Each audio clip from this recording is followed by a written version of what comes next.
Hey, what's going on, everybody? Steve here, Rake and Profit over at rakeandprofit.com, coming back to you with another video. And today we have a fantastic guest on the show. We have my friend Tim Jordan. And the title of the show is From No Experience to Seven Figures Wholesale Part-Time in 12 Months. What is going on, Tim, man? That's a great title right there, man. You helped me make it. Yeah, well, occasionally I have a flash of brilliance, but it's not very often, so don't expect anything else in the rest of this episode. The rest is going to completely just suck. It's going to be awful now. So Tim and I, we've been talking behind the scenes for a couple days, and yeah, we're probably going to be working together, making a bunch of videos and whatnot. But Tim has a really cool story, and I really wanted him to share it with you guys because it's super inspiring. Tim literally had no experience. He didn't even know that you can make money selling on Amazon. And believe it or not, to us, like, it's funny, we laugh now, but like the average American, the average person has no idea that you can make money on Amazon. So he went with he started with no experience. He didn't even know you could make money on Amazon. He was working as a paramedic, firefighter, I believe, and he was running his wholesale business part-time, scaled that puppy up to seven figures in literally 12 months. And that's what we're going to talk about today. So let's start off this story, man. How did you even learn about Amazon and like the opportunity of making money online with it? And I haven't told you this off scene, so you're going to get a kick out of this because it's going to shock you. But yeah, I was working as a full-time firefighter paramedic, and we'd work 24-hour shifts, and then we'd have 48 hours off. And even during the shift, as long as calls weren't coming in and something needed to be done, we're just sitting around. So I was on my computer figuring out side hustles. And I started working with a buddy that was doing some wholesale actually for the U.S. government, believe it or not. We were doing some supplying to the State Department. Have you seen that movie War Dogs with those guys that are like hustling guns across borders? Yes. All the guys at the fire station like, Tim, that's you. But instead of selling like guns and ammo, we were selling oil filters and tires and all this like stuff that governments need, right? So I'm looking one day at Amazon just as a shopper, and I see that this oil filter sells for like $29. And we have a deal already set up with a distributor, and we can buy those things for like $3. And I thought, well, that's interesting. So then I went over to eBay, right? Because eBay is like, eBay is where you resell. So I'm looking, I see a big price difference. I don't know how to sell. So I literally put out a Craigslist ad. And the Craigslist ad said this: I need someone to teach me how to sell on eBay. I have a couple wholesale accounts I just got. I don't know what to do. I need someone to help me. And I'm expecting like a college student to show up, some computer nerd to walk in. And this guy sets up a meeting with me, walks through the door. He's like a 60-year-old bald guy. And I'm like, hey, bro, you got the wrong building. And he's like, no, I'm here for the Craigslist ad. And he sits down with me, starts looking at the catalog, and is like, you need to look at Amazon. And that is the first moment that I even knew that third-party sellers could use the Amazon platform. I had no clue. So we started digging in. We were doing some, like I was on YouTube. I was doing some online learning. He started helping mentor me a little bit. He stuck around for, a few weeks to get me started. And then things just freaking blew up. And 12 months later, we're sitting looking at like 1.7 million in sales with at least an 18% ROI, net ROI. And it was part-time, 100% part-time. I still had a full-time gig. I was, washing the fire truck and then going in and sitting down on my computer and keep, writing listings. And it got pretty crazy. Yeah. That's insane. So how did you find, for the viewers right now who are wondering, how in the world did he find these wholesale distributors? What was your strategy? Because there's a lot of different techniques that people utilize to be able to acquire lists or build relationships with brands. So how did you go about locking down these deals? So what I did was made myself seem a little bit bigger than I was, okay? And I'm not saying that to be like deceiving, but I didn't use any software. I didn't use any scraping programs, none of that stuff. What I did was I had one wholesale account, and it was for the brand is Fleet Guard. If you guys look at Amazon on Fleet Guard, or Fleet Guard on Amazon, you'll see it. And it's like a name brand filter. And what I did is I set up a website about how I was a distributor, and I got a buddy who had like a mechanic shop to help me out with some storefront photos and stuff for the website. And I literally started calling these people up. And of course, all these big, national brands, they don't want to talk to you, right? Same thing constantly over and over again. But I just kept talking and I kept talking, and I started building personal relationships. And I get a sales rep to come out and visit me, and I take him out to lunch and I tell him, look, the upper echelon of this company, Baldwin or Fleet Guard or Fram or whoever, doesn't want us selling online. But other people are doing it already. We might as well be legit about it. So the sales reps would say, sure. And they do whatever it took to get me these accounts. And kind of went crazy from there. We went from filtration, which is a consumable commodity, which is great because people are buying the same thing over and over again. And then I started bundling because other people on those listings too, right? So I started figuring out, hey, on this filter, if I did a 2-pack, and the way Amazon fulfillment fees work is like the pick and pack is still the price is still the same or cost. So if one filter is $20, I should be able to sell 2 filters for $39, Sure. right? Give them $1 incentive by 2, but my profit margin goes up about 50% because of the way it's bundled. Mm. So we ended up getting a warehouse going. We had like assembly lines of those heat shrink tunnels, conveyor belts where we're every day just heat shrinking filters together. Then we started getting other automotive parts. We started getting other accessories. And then a light bulb went off and I started realizing, hey, the wholesale model is not just about tagging on to a listing, right? It's not just about being another seller, another vendor. That works sometimes. But the real secret to having successful wholesale business on Amazon is just finding what other people want and attaching the brand name to it. Okay. So if somebody wanted, let's say somebody has a 2010 Chevy Silverado truck, right? There was not a listing on Amazon that had a filter kit, right? So like a tune-up kit. So 2 belts and a filter and a, whatever else. And so I started kitting stuff together. I started building kits because I started realizing the keyword power, right? People aren't just looking for listings, they're looking for keywords. So once I started understanding like how keyword research worked, it went absolutely crazy. And what was crazy is some of those manufacturers were contacting us on Amazon, not knowing who we were as a seller and being like, hey, where are you kitting this stuff? Because we don't even have a part number for that. Like, we don't kit that stuff. And I was literally making kits that were like manufacturer quality. Nobody knew where it was coming from. And I was doing it part-time in a warehouse out behind the house. It's crazy. Wow, that's amazing. So what's going on with your family at this time? I know you're a family man, and what's happening when all of a sudden, because you're working as a firefighter, as a paramedic, right? So all of a sudden you've got this massive amount of sales and money flowing in. What's going on at that point? Like, I'm just trying to imagine. Well, the first thing I did is I bought a Lamborghini and then I took my shirt off and I laid on the hood and put it up. No, I'm just kidding. Didn't do that. I've got pictures. No, link below. No. My wife has always seen me as a hustler. Like, I had a construction company once. Like, I've done a few other things. So honestly, she thought to herself, well, this is just another trend. Like, this is another fad. He's going to have some fun doing this. But then she started seeing like invoices and she started seeing like, Tim, you just placed a $90,000 order. And I'm like, yeah, well, that's the 3rd one this week from this one supplier. And she's like, how are you paying for that? And I'm like, well, because I got 60-day terms because I sweet talk the, distributors. And then I had friends like piping up. They're like, Tim, I saw like 18-wheelers backed up to your shop. What's going on? But I'll tell you that the tough one was my father-in-law. And he doesn't even know what YouTube is. So he probably will never see this, and that's fine. It's probably a good thing. But my father-in-law was always a corporate guy, right? He worked for Boeing. He was a finance guy, like a company man, we'll say. And he never really liked the fact that I was doing the firefighter paramedic thing because every 3rd night I was gone, which was tough because when I started having kids and, it got to be tough. But he wanted me to have a good corporate job. And when he found out that I was selling online, he immediately imagined like, Amway or like some MLM or pyramid scheme things. Right. And then he assumed like I was ripping people off or there was some sort of scam going on. And I'll never forget, like, I had a check once that I, from the company written to myself personally, and it was a big check. And I had it in my wallet and I was like picking up my father-in-law and taking him somewhere. I picked him up my truck and I intentionally pulled that check out and put it on the center console of the truck, like kind of inconspicuously, and like just see if he noticed. And I saw him kind of like look down and his eyes got really big and he never said a word and I never said a word, but I was like, yeah, Jack, that's what I'm talking about.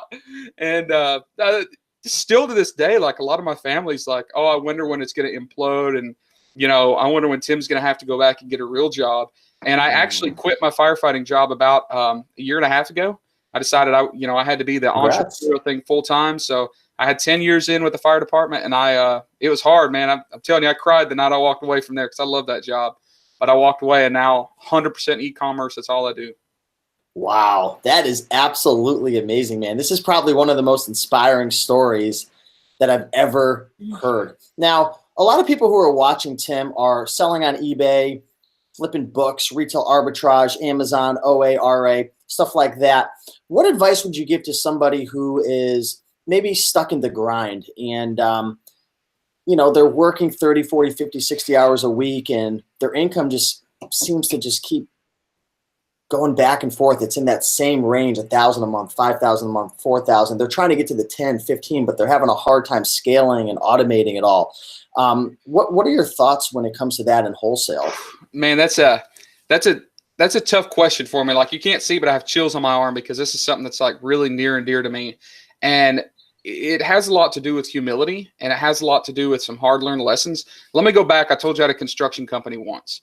The city I'm living in, I started a construction company that was doing high-end, like, outdoor stonework. So we do paver patios. We were doing outdoor fireplaces. We were doing $50,000 koi ponds, like, all very high-end. And I was incredible at designing. I was incredible at the construction, but I sucked at the money management, and I sucked at the personnel management. Right? I'd let guys get away with too much stuff. If they didn't come into work on time, I'd kind of let it go.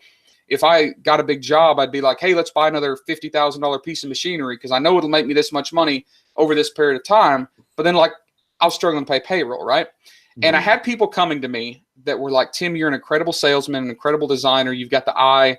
People trust you. Let me partner with you.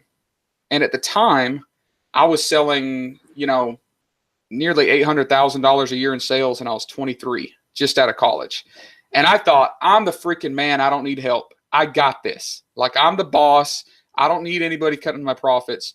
And for years, I was constantly in this cash flow problem, and I was stressed out by employees, and I never scaled beyond my limit. And I sold that company and did well selling it. But I told myself, I've learned my lesson that I am better off in a team. So, when I got into e-commerce, I started studying Jack Ma. And Jack Ma is a Chinese guy that founded Alibaba and Taobao. And he's like one of the top 10 richest guys in the world. And I've read his biography twice. And what he did is he had several failed businesses. And he came to the US in the 90s, discovered the internet, decided it was going to be huge, went over to China, dabbled with it, and said, I have a brilliant idea for this, resource we're going to call Alibaba, but I can't pull it off myself. So he sat in an apartment with like 32 people that he knew. And he said, I can't give you any cash. I can't guarantee this is going to work, but I think it's going to be huge. I'll give you equity. Now, I told you Jack Ma is one of the top 10 richest guys in the world, right? He only owns like 6.5% of Alibaba. That's it. Huh. So what he realized is he'd rather be a 10% owner of a $1 billion company than 100% owner of a struggling $1 million company. So I say all that to answer your question. If you're in that grind, if you're stuck, if you're stagnant, if you're having a hard time getting over some hurdles, if you're having a hard time scaling, let other people into your business. Okay. Now, I'm not saying, straight take on partners, but start finding employees that you can trust. Okay. Start delegating, start outsourcing, start getting VAs, start doing all these things that, as a small entrepreneur that has poured your blood, sweat, and tears into this business, and you're so scared that if you're not doing every step of it, something's going to get screwed up. Like, it probably is getting screwed up, and it's because you're doing all of it, right? So instead of holding all that in and trying to do it all yourself and making these big mistakes, not being a scale, start delegating. So if you're an arbitrage person, right? If you're selling arbitrage, if you're flipping stuff, find some college kids that want a part-time gig and give them $2 an item that they find. Let them go out and hustle. Let them go out and work. Trust them. All right? If you are spending all day, every day in your garage and all you're doing is packing stuff and shipping stuff, trust a third-party fulfillment center to do that for you. Hire somebody off the street if you need to come and help you pack that stuff. There's going to be some mistakes, but the value outweighs the risk in outsourcing that stuff. If you really think you've got a good business plan, and you really want to scale this, consider that maybe an equity partner is what you need. Bring somebody in, give them equity in the company, and let them help you scale it. And they become force multipliers, right? So if one person can do 1 unit of work and this person can do 1 unit of work, when these 2 people work together, they can actually do 4 or 5 units of work because the force multiplier equation. So if you're stuck scaling, if you're stuck trying to get over some hump, if you're stuck trying to make this bigger, that's my biggest piece of advice is trust other people into your circle, whether they're employees, whether they're, third-party contractors, or whether they're straight up partners. And I'll tell you what, it's going to be more fun too. I've got partners in my business that, I own 100% of the business I've got now, Hickory Flats. and I brought in partners. And yeah, I lost some equity, but now the business is growing much faster. I have more fun. I have people that complement the things I'm not good at. And I mean, it's a lot of great things, but for the most part, it's just more fun. But it allows me to scale up faster too. Awesome. Could you hold on one second? I'm going to have to edit this out. There's someone ring my doorbell like a million times. One second. Yep.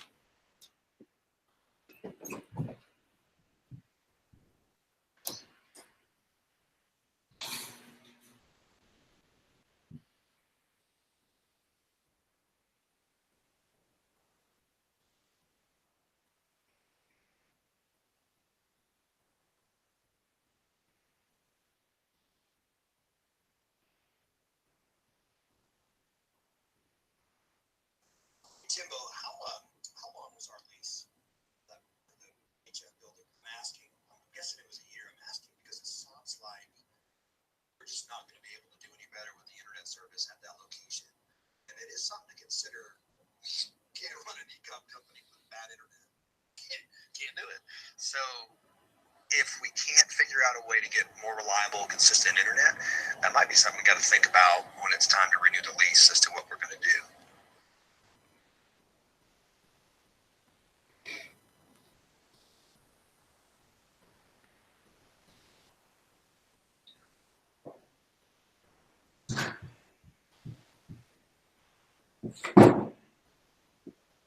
Sorry about that, brother. No problem. This guy, there was a guy delivering something. He like literally was ringing the doorbell like 50 times. Nice. Okay, cool. So I'll jump in and respond to that, and we'll just dive in. I'll just edit that out. He wasn't going to stop ringing the doorbell. All right. So that's awesome, man. I definitely appreciate you sharing that. Great advice so far. I want to say right now, if you guys are enjoying this video, if you're getting some value from this and getting inspired, because I'm just mind blown by this whole story, hit that like button down below, and also be sure to check out Tim's YouTube channel. I'm going to put a link in the description. So just look in the description area, and he's got a ton of awesome videos. His YouTube channel's just his name, Tim Jordan, and he's got a ton of videos over there, a lot of great, valuable, free content. So do me a favor and go over there and, check it out, subscribe. So, Tim, I want to ask you, kind of going back to the wholesale right now, and you started part-time. What advice would you give to somebody out there who is working a full-time job and they're looking to start a wholesale business or whatever they're doing on the side part-time? Like, how did you do that? Well, I don't know. I kind of got into it by accident, but if I could go back and do it again, I would probably do it differently. Here's one thing that I would say as far as getting started is if you see other people doing, well, how do I say this? If you see a train of people doing something the same way and it looks like they're being successful, do not follow that train. Okay. And I'll talk about, I'll specifically describe that or explain that here in a second. But we in this like e-com side hustle community, we really have a hard time falling into this trap of like the hype guys, right? The guys that like we talked about laying on their Lambos with their shirt off, and I sold 12 million yesterday on Amazon, and it's easy to like get into that. But there's also a lot of old information out there and old methods. You'll see a 4-year-old or 5-year-old YouTube video, somebody saying to do it. 4 or 5 years ago, it was different than it is now. So and I'm not talking about not getting into wholesale. What I'm talking about specifically is how you're going to enter into wholesale. And the biggest key that I'm talking about is what you're going to sell. All right. If you're out there thinking about buying these massive wholesale lists, people sell lists of here's 300 wholesale suppliers. Well, guess what? Everybody and their mama's already got that list. And you're going to be competing with those. So even if you can get wholesale accounts with those companies, you might be one of 15 sellers on every listing. And the only way to differentiate yourself, to get that buy box is to drop the price. So now it's just a race to the bottom, right? Find the accounts that are hard to get. Find the accounts that have one seller. Find the companies out there that aren't even on Amazon. Guys, there are so many brands that are not on Amazon.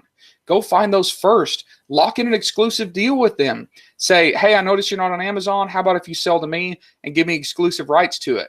And then 3 years from now, if that brand blows up and it's selling like crazy on Amazon, you're the only person that actually has permission to buy from the wholesaler to resell And you it. could help them too. You could help them to get the list because they don't know how to list on Yes. Amazon. They don't know how to Yes. optimize keywords, Yep. photographs. And that was be my next one, is find somebody that obviously is like buried, like someone that doesn't know what's going on. Find a company whose products are listed on Amazon and they're struggling. And you can see those titles. It's the titles that don't have keywords, the descriptions suck, the pictures suck, right? When I started getting more into the automotive niche for wholesale, I would find these companies that had incredible products and they'd have, 25 listings, and all those listings have 50 5-star reviews. And they only have one picture and it's not even on a white background. And all it is a part number. And I'm like, so what I would do is I'd get on the phone with these people, and sometimes I'd fly over to their office and I'd say, look, you're doing great on Amazon, right? And they're like, yeah, we're doing great on Amazon. I'm like, no, you're not. And I would pull up some software, that I use that like gives keyword volume and all that stuff. I'm like, look, you're not doing as well as you thought you were. And now they're like, oh man, this Tim guy knows what he's talking about because he has this software and he showed me some data. And I lock in an exclusive with them, and I go in and I fix a listing, and I learn how to do flat file updates, and I do all this stuff, and all of a sudden their sales triple. Well, guess what? They're going to keep selling to you. And guess what? They're not going to give those accounts to other people, because when you set this up with them, yeah, you took care of them, and you tell them, hey, I'll do this work. I'll put all the upfront energy and effort in this, but you can't leave me hanging. And then you tell them, you say, and if other people get on, they may wreck the listing. They may drop your price. Look for stuff like MSRP or MAP pricing violations. Say, hey, if you give me the exclusive to this, you're not going to have to worry about MAP pricing anymore, because I'm going to keep the price where it is, so your brick and mortar stores aren't pissed off because someone comes in and sees a $60 item on their shelf and somebody's selling it on Amazon for $35 with free shipping, right? So you can help these manufacturers. A lot of people see wholesale as like a hack, right? Buy this software, outsource this VA, right, sneak in under the radar. And there is a lot to be said for that. Like, there's a lot of people making money doing that. But my preference with wholesale is actually to think of myself not as a wholesaler, but as a distributor, and start finding partnerships where I can work out with these companies, right? And then by doing that, it led into like my first entrance into the private label model, because then people started saying, hey, yeah, we'll even bundle this for you at our factory. And I'd say, well, can I put my own brand on it? And they'd say, sure. Right. And now I'm creating my own listings. I'm creating my own brand presence, and eventually working my way to, not being dependent on one sales platform, because I actually have some brand recognition out there. Wow, cool. What do you think the biggest challenge is, Tim, when people get into wholesale, maybe from your experience or other people that you've seen get started or help? Are there a couple things that really hold people back the most when it comes to breaking into this model? Yeah, I think that the learning curve is really steep, right? And people get discouraged too fast. So people will buy a couple boxes of wholesale and it won't go well. They don't make any money on it. And what I tell people all the time, like I do coaching and consulting, I tell people, listen, you just paid for an education. Like, you understand so much more after these 2 boxes that you lost a little money on than when you began. Like, that is value. Keep going, keep going, keep going. The other thing is, people probably are a little impatient on their research sometimes. So they jump on the first thing that they can and, end up on that listing with 70 other sellers and stuff like that. So take your time and do your research without buying into the hype, like use some pure logic. The next one is, don't get discouraged when it doesn't go well, because it's not going to go well. I mean, I could tell you some horror stories getting started e-commerce, crazy stuff that I've gone through and lost a ton of money, but those are valuable lessons that, I just learned from and kept going. The next thing, probably the biggest problem that you're going to have with getting into wholesale, starting in the wholesale model, especially on Amazon, is finding those unique items. Okay. Finding those unique opportunities to sell.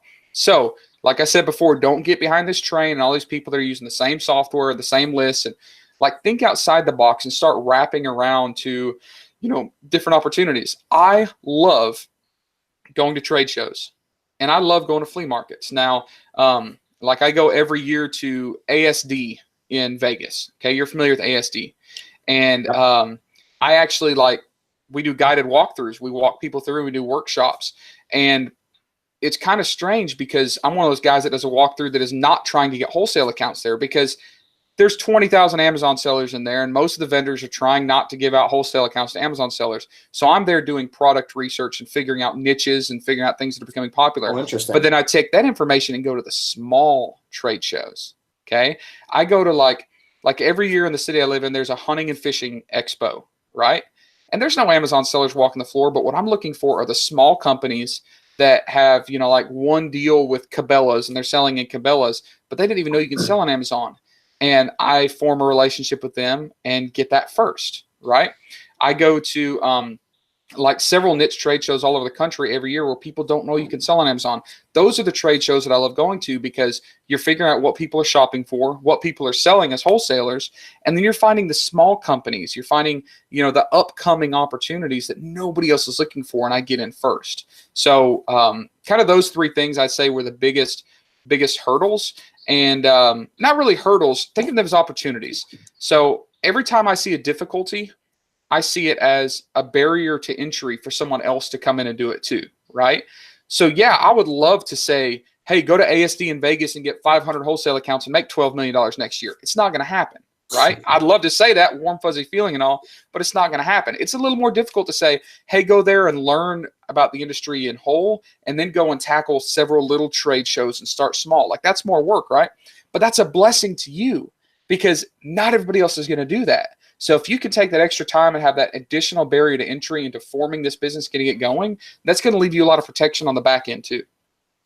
Wow, those are some great tips right there, especially going to the smaller events, because again, I just literally got a phone call from ASD today. They were asking me, you're going to be there March 18th. And unfortunately, I'm going to be there, but like a week before. But definitely some great tips right there.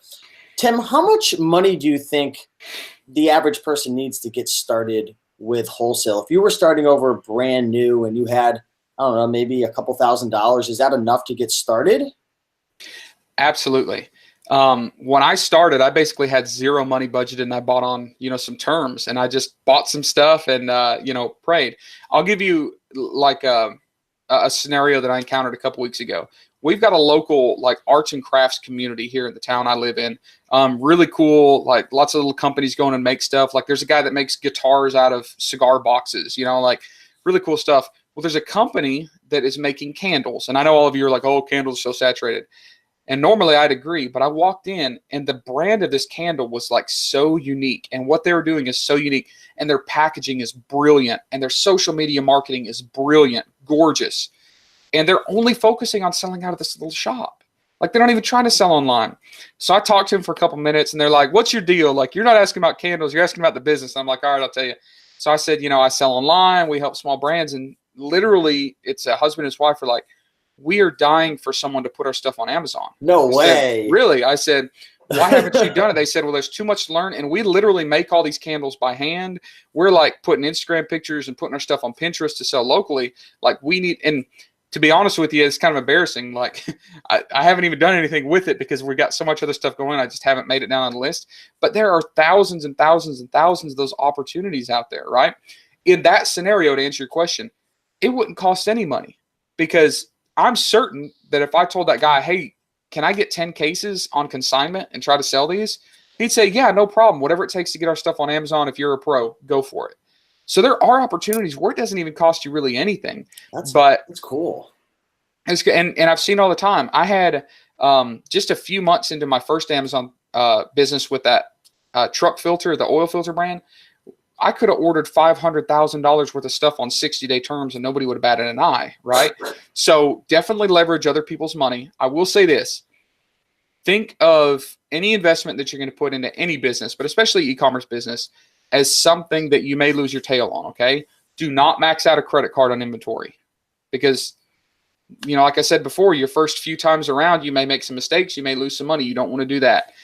So if you have zero money, partner with somebody. Like find someone like that candle guy and say, hey, you know, I'm not going to beat you up on pricing and, you know, I'll do whatever I need to do to get your brand going on Amazon, but you got to give this to me on consignment.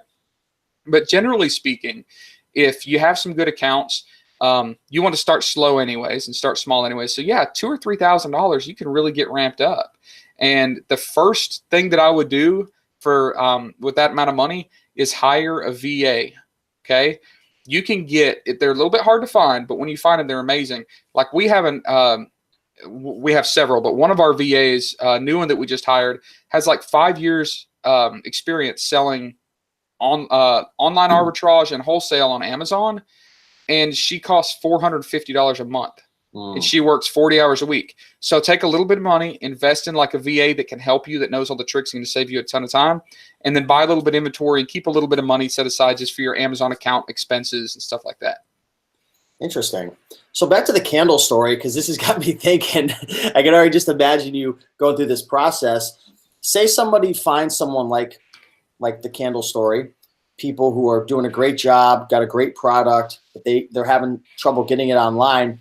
What are the first few steps that somebody would take to get that product online? Would you have to start up an Amazon Seller Central account for them and like build the listing and like hire out the photography? Like, is that coming out of your pocket or their pocket? Like, this is like how you would do it. I'm not saying it's the only way to do it. So there's two different ways that I've done it and that I would suggest doing it, and I wouldn't vary from these. Some people will insist on having their own account. All right, that's fine. This candle guy may say, yeah, I want my own Amazon account. We'll pay you to set it up for us. If they are going to own the account, they have to cover all the costs. They have to put the pictures together. They have to afford the PPC cost when you launch this thing, right? And you better have a sizable stake in this thing, okay? If it's strictly commission wholesale. I still consider this wholesale because even though it is their account, you're wholesaling your stuff for them. I've had people say, yeah, I'll do it for 10%. I'm like, no, that's not enough. Split that junk 50-50, right?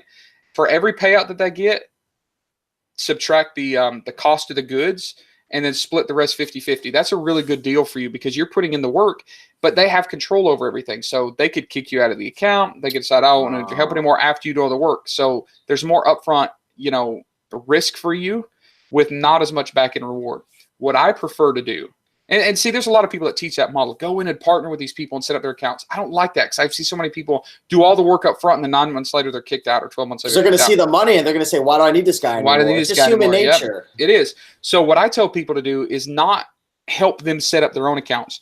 You want to be able to leverage your experience and you need to keep control of everything. Okay. So and they're not going to know the difference anyways, but they're not going to know there is options, but go to them initially and say, hey, I can become your Amazon distributor. Here's what I will do for you. I will optimize all of your listings. I'll take care of the photography. And a lot of times, like, they had photography already, but I'll take care of the photography. I'm going to do the research so you can compete against brands that are competing with you already. Like, so I start sprucing up all the things that, obviously it's just PPC, right? But they don't know what PPC is. So I'm going to word it a little bit differently to make it sound so complex that they're like, please, for the love of God, fill your trunk up with my products right now that you don't have to pay me for and get it on Amazon. And then tell them you're going to do some other stuff. Be like, hey, not only am I going to sell on Amazon, I'm going to sell it on Etsy, and I'm going to sell it on eBay, and I'm going to sell it on Jet, and all you do is use a piece of software like Listing Mirror. Listing Mirror right now is our favorite, and we play with a lot of them.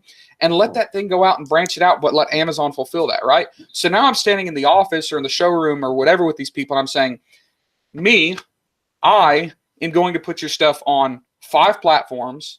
I'm going to run all your advertising. I'm going to be doing research for you against your competition. I'm going to be managing all your customer service, yada, yada, yada. And why would they say no? Like, why wouldn't they let you know that? To them. It's free money to them. And now what happened? I just locked down an exclusive wholesale contract, hopefully that I didn't have to give them any money for, right? And the first order is going to be small, just so they know you're not full of crap. That's fine. Take 2 or 3 cases of those candles and ship them in. I've locked down an exclusive contract, and now the ball is in my court. If later on they decide, hey, we want to come in and try to take over, what they're going to find is that it's going to be a little bit more difficult for them because you built the listings, right? And if you built the listings, it's harder for them to make changes to it. Now, they could still ship in inventory directly to it, but the person that builds a listing initially has a little more leverage and control over that listing. So a lot of people are like, oh, it's not going to be worth it. I'm just going to keep letting them sell. And then be nice to them. You need them more than they need you, even though you're going to spin it differently. So come in and bring them lunch occasionally, right? Send them a card occasionally. Just shoot them over a message. Hey, I had a really good sales day. I sold 28 candles on Amazon today. And they're going to be like, we sold 3 in the shop. This is awesome. So show them some love. You're going to have this relationship where you're going to kind of make them think that they need you more than you need them, but really deep down, you need them more than they need you. You know what I mean? That's awesome, man. I love that, man. Great example right there. And I'm sure the viewers right now are really enjoying that. So if you enjoyed that story, do us a favor, smash that like button. I know a lot of people, including myself, are definitely getting excited about this. And it's opening my eyes up to the different opportunities that I normally just passed up. Like now when I'm at like different events or I see small businesses, I'm going to be looking at it completely differently, because it's not only an opportunity for us, but it's also an opportunity for you to be able to help a small business to be able to transform their whole entire business from small to mid-size, or from 6 figures to 7 figures in sales. So Yep. Appreciate that, Tim. Again, if you guys are just tuning in, be sure to check out Tim's YouTube channel. It is Tim Jordan. There's going to be a link down below in the description. And also, I wanted to let you guys know that there's going to be a free workshop by my friends Dan and Eric. It's all about wholesale. It's 100% free. It's a 5-day workshop. That's going to be starting as well, I believe, on February 11th. So I'll put a link to that down below. But any final words or advice or wisdom that you want to drop, Tim? Because we're getting to the end of the call. I don't know. I feel like I could talk for hours. I'm trying to think of how to be the most impactful. I'll say this. I'm going to get on my soapbox for a second, okay? All of you that are listening that are thinking now about selling wholesale on Amazon, I challenge you and I urge you to not become an Amazon seller. Okay? That's a little scary, right? Do not be an Amazon seller. Do not be an eBay seller. Do not be an Etsy seller. Become a product seller that uses the Amazon platform, that uses the eBay platform, the Etsy platform, whatever platform. Be a product seller, okay? That will make you start thinking larger, because so many times we convince ourselves that we're just these little side hustlers that are like, like stuck in this little box, right? Think of yourself as a product seller. And when you do that, you realize that the journey and that the opportunities are much larger than a lot of people will kind of understand, but that the journey can start anywhere. So for me, my journey started with wholesale. From there, I started bundling and I started creating my unique listings. And then I'd start bringing my own product like that I'd have manufactured overseas and bundling with a name brand product. And now like I started moving into from wholesale, like crossing this journey to where my supplier couldn't strip me of my, my ability to buy them. Nobody else could take over the listing. I owned it. Wholesale for me changed my life. Wholesale on Amazon allowed me to walk away from my job where every third night I was gone from my wife and my kids, right? I put this year, 2019, I'm going to speak at 15 different e-commerce conferences. I'm going to speak in Hong Kong and Australia. I'll be speaking a few times at ASD coming up in a couple weeks from this recording, like going on several vacations. It's awesome, right? But it's because I started with wholesale on Amazon and realized that was just a launching platform to become a product seller instead of an Amazon seller. And now, I mean, the opportunities are endless. It's amazing, man. Your story has definitely been very inspiring for myself, and I know for the viewers as well. So I just want to take a moment to thank you, Tim. Appreciate you coming on and spending your time to share some amazing value with the viewers. And yeah. Thank you so much. If you guys enjoyed this video, like, comment, subscribe. Check out Tim's YouTube channel. I'm telling you, there's some really, really good content over there. And he needs some love. That YouTube channel, man, is so full of good information. It needs a lot of love. So go show some love to Tim.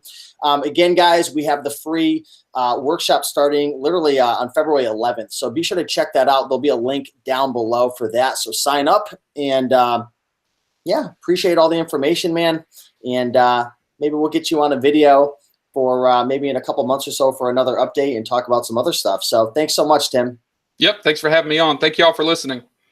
All right. See you guys soon. Thanks.